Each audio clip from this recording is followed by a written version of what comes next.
या राज्यात मुख्यमंत्री असताना, ज्यांचं चरणाचं तीर्थ मी प्राशन केलेलं आहे वर्षा बंगल्यावर आणि प्रदीर्घ काळ मुख्यमंत्री राहावे म्हणून त्यांचे आशीर्वाद मी घेतलेले आहेत, अशा त्यांच्या शंकराचार्य गुरूंवर निर्घृण लाठी हल्ला होतो आहे. ते उपोषणाला बसलेत आणि राज्याचे सध्याचे उपमुख्यमंत्री हे गप्प बसलेले आहेत घाबरून. दुसरा एखाद्या राज्यात अशा प्रकारची घटना घडली असती तर शिंदेच काय, भारतीय जनता पक्षसुद्धा तडा तापलेला तळ्यावरचा वाटाणा उडतो ना, तसे तापलेला तळ्यावरच्या वाटाण्यासारखे तडा उडले असते. हे फक्त मी समस्त अंधभक्तांच्या, ढोंगी हिंदुत्ववादी शिंद्यांसारखे त्यांच्या निदर्शनास आणून देत आहे. नाही रावसाहेब, पण आता तुम्ही हा जो विषय मांडला, शिवसेना उद्धव बाळासाहेब ठाकरे पक्षाचा प्रतिनिधी स्वतः तिथे जाऊन स्वामींची भेट घेऊन त्यांना पाठिंबा देण्यासंदर्भात काही विचार करत आम्ही त्याच्यावर आता विचार करू. पण मी हे ढोंग उघडकीस आणलेलं आहे, आम्ही हे ढोंग समोर आणलं आहे. ज्यांना तुम्ही मुख्यमंत्री असताना राज्य अतिथीचा दर्जा दिलात, ज्यांच्या पायाशी बसलात, पाय धुतले, त्यांच्यावरती हल्ला झाला, ते जखमी झाले. अनेक साधू संतांवर हल्ला झालेला आहे. तिथे अनेक साधू संत अत्यवस्थ आहेत इस्पितळामध्ये. हे तर मुलायम सिंग यादव यांच्यावरची कारवाई आहे. अयोध्या आंदोलनामध्ये मुलायम सिंग यादव यांनी साधूंवरती गोळीबार केला म्हणून तुम्ही त्यांना अजून माफ केलेलं नाही. पालघरमध्ये साधू हत्याकांड घडलं, ते तुम्ही अद्याप विसरलेलं नाही. साधू हत्याकांड घडलं एक, ते अद्याप विसरलेलं नाही.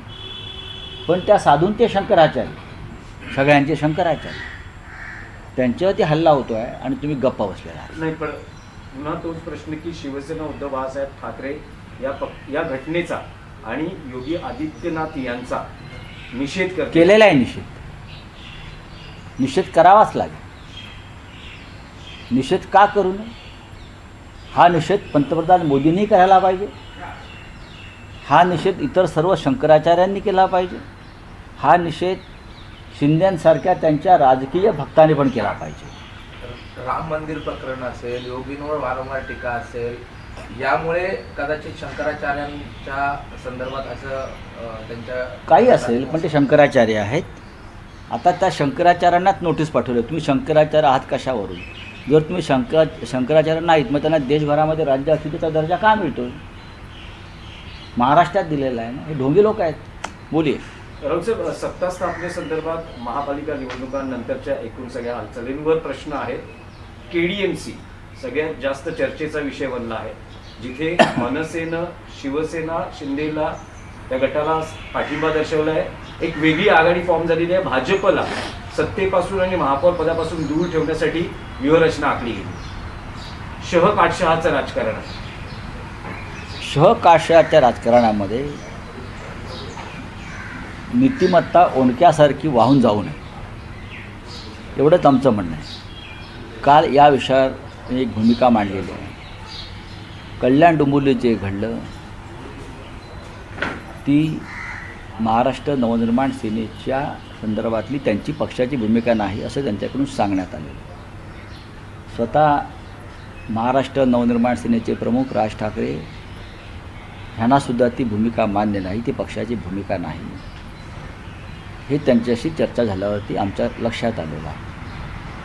पण तुम्हाला जर स्थानिक लोकांना अशा प्रकारची युती करायची होती तर तुम्ही कल्याण डोंबिवलीमध्ये शिवसेनेबरोबर युती करायला नको होती. आमची एक भूमिका आहे आणि कठोर आणि कडवट आहे शिंदेंच्या बाबतीमध्ये किंवा त्यांच्या गटाच्या बाबतीमध्ये. त्यांनी महाराष्ट्राच्या पाठीमध्ये खंजीर बसला आहे. भारतीय जनता पक्षाबरोबर तुम्ही दोन पर्याय होते. खरं म्हणजे तिथे शिंदे आणि भाजप एकत्र येऊ शकतात. तिथे तुम्ही एक पाहिलं असेल की महायुती म्हणून ते लढले, असं वाटतंय मला माहीत नाही. तिथे शिंदे आणि भाजप महायुती येऊन एकत्र येऊन सरकार बनवू शकतात त्यांचे जे काय ते. इतरांना त्याच्यामध्ये घुसायचं कारण नव्हतं, हे माझं मत आहे. अर्थात त्यांनी तो निर्णय घेतलेला आहे. कोणत्या पातळीवर घेतला आहे ते त्यांनी सांगितलेलं आहे. त्याच्यावरती आता आम्ही याच्यावरती चर्चा न करता आम्ही अंतर्गत चर्चा करू. नाही, पण राज राऊत ठाकरेंना साहेब, ही तुम्हाला भूमिका असं मान्य वाटतं, राऊत असल्याचं साहेब, राजू पाटील यांनी राऊत- सांगितलं. नाही, राज ठाकरेंना ही भूमिका मान्य असल्याचं त्यांनी सांगितलं आणि त्यांना सांगूनच हे सगळं झालं. नाही, राऊत साहेब, राज ठाकरेंनी त्यांच्या निर्णयाचा फेरविचार करावा आणि आघाडी किंवा त्या गटात सहभागी होण्याचा जो निर्णय आहे तो मागे घ्यावा असं आवाहन तुम्ही करता का? नाही, जेव्हा त्यांच्या पक्षातर्फे सांगण्यात येतं की हा स्थानिक पातळीवरती घेतलेला निर्णय आहे आणि आम्हाला या निर्णयाशी आम्हाला कल्पना नाही, हे जेव्हा कोणी सांगतं तेव्हा आम्ही त्यांच्याशी अंतर्गत चर्चा करू. नाही नाही, राऊत पण साहेब, राऊत साहेब, तुमच्या राऊत साहेब, पक्षाचे एक- नगरसेवकांनी देखील प्रस्ताव आलेला असल्याचं मीडियासमोर सांगितलेलं आहे. पक्षश्रेष्ठींना भेटही झालेली आहे. त्या संदर्भात नेमका काय प्रस्ताव आलेला आहे आणि काय तुमच्याकडनं निर्णय झालेला आहे? नाही, आमच्याकडून काही निर्णय झाला नाही. आम्ही अशा प्रस्तावांना केराची टोपली दाखवतो अनेकदा. भारतीय जनता पक्षाबरोबर काही ठिकाणी म्हणजे जिथे अत्यंत अस्थिरता आहे, अनस्टेबिलिटी आहे, तिथे आम्ही शिंद्यांबरोबर कदापि जाणार नाही.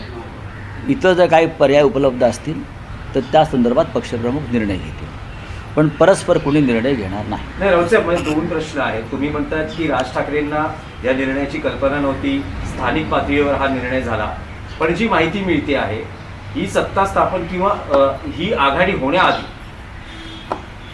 मुंबईतच डॉक्टर श्रीकांत शिंदे यांच्याबरोबर मनसे नेत्यांच्या 2 बैठका पार पडल्या, ज्या बैठकीत राजू पाटील, संदीप देशपांडे असे पक्षाचे नेते उपस्थित होते. राज ठाकरे यांना याची पूर्ण कल्पना होती की नेमकं स्थानिक स्तरावर होतंय काय, तर ही- असं कसं म्हणता येईल की राज ही ठाकरेंना- ही माहिती सन्मान्य उद्धव ठाकरे यांच्याकडे सुद्धा होती. तुम्ही जे सांगताय हा ही जी माहिती शिवसेना पक्षप्रमुख उद्धव ठाकरे यांनाही होती, पण ते अत्यंत, तुम्हाला माहिती आहे त्यांचा स्वभाव, त्यांनी या संदर्भात मलाही ही माहिती दिली की असं असं घडत आहे, असं असं घडत चाललेलं आहे. ही पहिल्या दिवसापासून उद्धव ठाकरे साहेबांकडे याची पूर्ण माहिती होती आणि आता ही काय चाललंय पडद्यामागे त्याची खडानखडा माहिती आहे. पण मग तेच म्हणतोय की राज ठाकरे म्हणतात की तो स्थानिक स्तरावरचा निर्णय आहे, मला या बाबतीत कल्पना नव्हती, तर मग हा निर्णय आता बदलला जाऊ शकतो का? नाही नाही, आता बघा, त्यांचा एक स्वतंत्र पक्ष आहे. ज्या प्रकारचं समाज माध्यमातून, वृत्तपत्रातून संशयाचं वातावरण निर्माण झालेलं आहे किंवा लोकांच्या मनामध्ये शिंदेविरुद्धचा जो राग आहे मराठी माणसाचा, तो पाहिल्यावरती लक्षात येईल की अशा प्रकारची कोणती युती मराठी माणूस मान्य करत नाही. म्हणून मुंबईमध्ये आम्हाला यश काय मिळालं? शिंद्यांना धडा शिकवायचा, गद्दारांना धडा शिकवायचा, म्हणून मुंबईमध्ये यश मिळालं मोठ्या प्रमाणामध्ये. त्यासाठी ठाकरे बंधू एकत्र आले भाजप आणि शिंद्यांचा पराभव करण्यासाठी. आता मला असं सांगण्यात आलं की काही ठिकाणी शिवसेनेने सुद्धा अशा युत्या केलेल्या आहेत. मला तसं दिसत नाही. कणकवलीमध्ये एक आघाडी स्थापन झाली होती, पण ती निवडणुकीपूर्वी, आणि त्यात सर्व पक्षीय होते. बरोबर ना मी म्हणतोय ते? शिंद्यांबरोबर युती नाही आहे ती. एक सर्वपक्षीय आघाडी एका लहानशा नगरपंचायतीसाठी निर्माण झाली, त्याच्यामध्ये शिवसेना सामील झाली. शिंद्यांबरोबर निवडणुकीनंतर जर कुठे युती केली असेल तर ते मला दुर्बीण घेऊन शोधावं लागेल. नाही, पण राऊतसाहेब, त्यात एक असं आहे की काल कल्याण डोंबिवलीचे शिवसेना उद्धव बाळासाहेब ठाकरे पक्षाचे नगरसेवक 7 नगरसेवक उद्धव ठाकरेंना भेटतात, चर्चा करतात. त्यानंतर मातोश्रीच्या दरवाजावर उमेश बोरगावकर जे कल्याण डोंबिवलीचे तुमचे गटनेते आहेत, ते अशी प्रतिक्रिया देतात की कोणता प्रस्ताव जर आम्हाला आला तर आम्ही त्याचा विचार करू, अगदी मग तो भाजपचा असेल किंवा शिंदे शिवसेनेचा असेल, तर प्रस्ताव आल्यास आम्ही विचार करू, असं ते म्हणत आहेत. आणि बघा, शेवटी निर्णय हा मातोश्रीवरून घेतला जाईल आणि असा कोणताही निर्णय घेतला जाणार नाही ज्याच्यामुळे मराठी माणसाच्या भावना दुखावल्या जातात. एवढंच मी सांगतो. पण काल जो KDMC मध्ये मनसेनं निर्णय घेतला आहे, उद्धव ठाकरेंना या निर्णयानंतर काय वाटलं, त्यांची प्रतिक्रिया काय किंवा भावना काय होती? त्यांना विचारा, मी त्यांना सांगतो, पत्रकारांना बोलवा, त्यांच्या मनातल्या काही शंका आहे त्याची उत्तर आपण द्यायला पाहिजेत आणि ते नक्की बोलतील. त्यांना बघा, जर हा निर्णय महाराष्ट्र नवनिर्माण सेनेच्या प्रमुखांना पसंत नाही असं ते म्हणत आहेत, मग उद्धव ठाकरेंना पसंत असेल का? म्हणून मी हीच तुम्हाला हे परिस्थिती मुंबईमध्ये वारंवार होणार राऊत नाही साहेब, याची म्हणून मी काय- तुम्हाला वारंवार विचारतो आहे की जर राज ठाकरेंना हा निर्णय पसंत नाही, मान्य नाही, कल्पना नव्हती, तर हा निर्णय बदलावा, त्याचा फेरविचार व्हावा असं आवाहन त्यांना का केलं नाही, जातं? आम्ही करणार नाही. मी परत सांगतोय की राज ठाकरे हे एक स्वतंत्र नेते आहेत. त्यांच्या पक्षाचा तो अंतर्गत विषय आहे. हे जरी खरं असलं तरी ह्या निर्णयामुळे ज्याने घेतला आहे तो खालच्या स्तरावर त्यांची राजकारणातली विश्वासार्हता पूर्णपणे संपलेली आहे. ज्या कोणी घेतला असेल कुठल्याही पातळीवर त्यांची राजकारणातली विश्वासार्हता, मराठी माणसाच्या मनात जो विश्वास निर्माण झाला होता तो पूर्णपणे संपलेला आहे.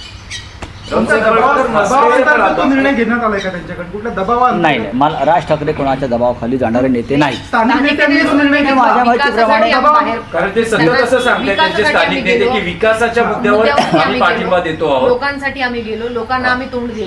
बघा, विकास आहे ना, विकास हा एक भोंदू आणि ढोंगी शब्द आहे.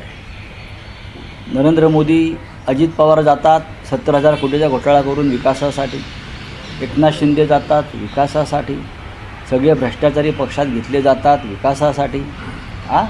या चिन्हावर निवडून येऊन त्या चिन्हात प्रवेश करायचा विकासासाठी. हा एक ढोंगी आणि भोंदू शब्द आहे. विकास या शब्दावरती आता बंदी आणली पाहिजे. विकास हा जो नावच शब्द नाही आहे, घ्यायचं विकासाचं. विकास हा शब्द इतका बदनाम झालेला आहे मोदी आणि फडणवीसांच्या काळामध्ये. विकास या शब्दावरती कायदेशीरपणे बंदी आली पाहिजे. जसं गोडसे हा अनपार्लमेंटरी शब्द आहे, अनेक शब्द अनपार्लमेंटरी आहेत, तसा विकास हा शब्दसुद्धा या देशामध्ये असंसदीय